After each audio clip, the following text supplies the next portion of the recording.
Hi guys, so I just want to make a short videos about concave lenses, also called diverging lenses, also called negative lenses. And this is a diverging lens or concave lens. You see that because it's thicker here at the edge and thinner here at the center.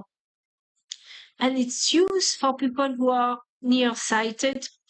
Thicker it is here means more correction you need.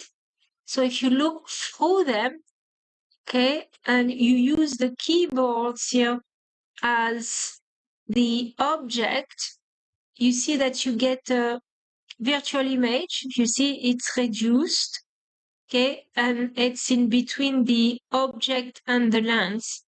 So if you compare, for example, the N and the M, you see that this image here, which is virtual, it's a virtual image, is reduced, is upright, and it's virtual because if you put a screen here, you're not going to be displaying the image, okay? So it's a virtual image.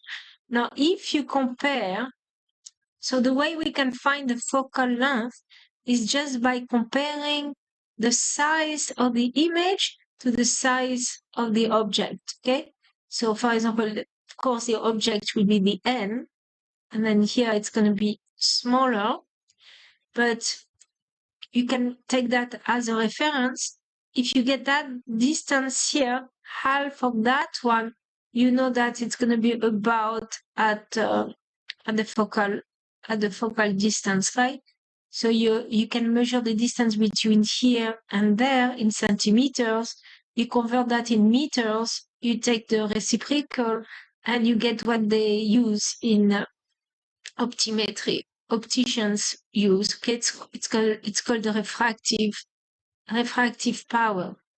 Okay, so that's going to be a very strong lens. I have another one here. You see, it's not as strong because it's not as thick.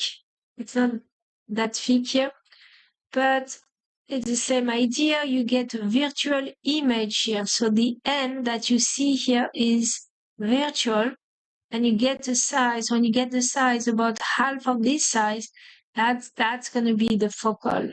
That's going to be the focal distance. So in that case, the focal distance is larger because it's not that strong.